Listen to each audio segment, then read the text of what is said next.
চট্টগ্রামে খন্দকার পাড়ার পরে বা রাউজানেও ঘটল গুলি ছোঁড়ার ঘটনা। উপজেলার বাগুয়ান ইউনিয়নের কোয়েপাড়া গ্রামে দুর্বৃত্তদের গুলিতে উপজেলা শ্রমিক দল ও সহযোগী সংগঠনের 5 নেতাকর্মী গুলিবিদ্ধ। বুধবার রাতে এই ঘটনা ঘটে। প্রত্যক্ষদর্শীরা জানান, রাতে হঠাৎ করে একদল সশস্ত্র দুর্বৃত্ত ঘটনাস্থলে এসে গুলি চালায়। এতে আব্দুল্লাহ সুমন সহ কয়েকজন গুরুতর আহত হন। তাদের চট্টগ্রাম মেডিকেল কলেজ হাসপাতালে ভর্তি করা হয়েছে। এর মধ্যে একজনের বুকে গুলি লাগায় তার অবস্থা আশঙ্কাজনক। এ ঘটনায় স্থানীয়দের মাঝে আতঙ্ক বিরাজ করছে। এর আগে বিকেলে চট্টগ্রাম 8 আসনে বায়েজিদ বোস্তামি থানার চালিতাতলির খন্দকারপাড়া বিএনপির মনোনীত প্রার্থী এরশাদুল্লাহর গণসংযোগে সন্ত্রাসীদের গুলিতে সারোয়ার বাবলা নামে একজন নিহত হন। এ সময় আহত এরশাদুল্লাহ সহ অন্যরা হাসপাতালে চিকিৎসাধীন আছেন।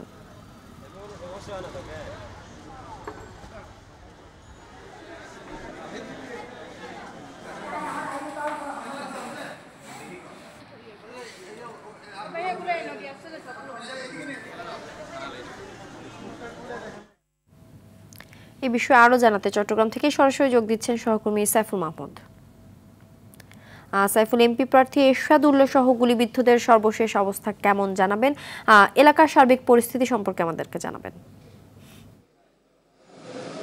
যে সিনথিয়া, আসলে যেমনটি বলেছেন, গতকাল সারাদিনই ছিল চট্টগ্রাম আসলে উত্তপ্তর মধ্যে দিয়ে পার হইতে। বিকেল 5টার সময় বিএনপির 8 আসনের এমপি মনোনীত প্রার্থী এরশাদুল্লাহ যখন আসলে গণসংযোগ করছিলেন, ঠিক সেই সময়ই আসলে 4টা মোটরসাইকেলে করে 8 জন তারা কিন্তু এসে বিশেষ করে সারোয়ার বাবলার উপরে তারা কিন্তু গুলিবর্ষণ শুরু করে। এই সময় এরশাদুল্লাহ গুলিবিদ্ধ হন। এরশাদুল্লাহ সাথে সাথে তাকে নগরের একটি বেসরকারি হাসপাতালে নিয়ে যাওয়া হয়েছে এবং এই মুহূর্তে তিনি কিন্তু আশঙ্কামুক্ত বলে জানিয়েছেন ডাক্তাররা। তবে সারোয়ার বাবলা কিন্তু নিহত হয়েছিলেন। এর আগেও কিন্তু সারোয়ার বাবলাকে কিন্তু আসলে বেশ কয়েকবার মারার চেষ্টা করেছিল।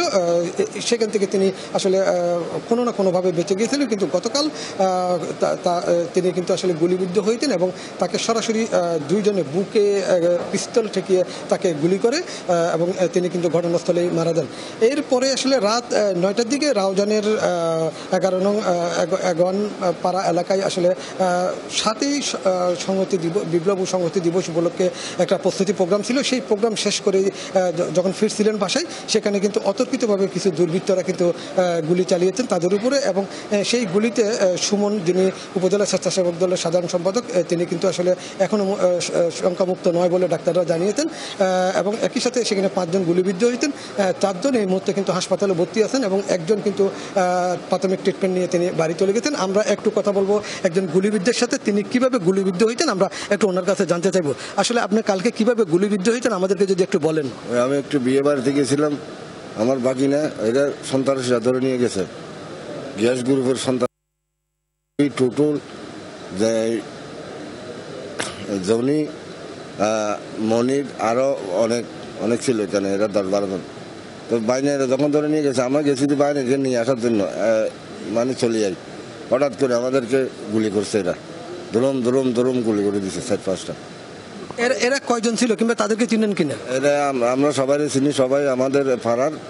এরা প্রায় 10-15-20 জন ছিল, বহিরাগত ছিল এখানে। আপনি গুলি কয়টা খাইছেন? আমি গুলি এদের কাছে 4-5টা দেখছি। আর এরা নেশা করে, মদ খায়, গাঁজা খায়, বাবা খায়, রাত্রে হলে চুরি ডাকাতি, গরু চুরি, মরি চুরি, সবকিছু এরা।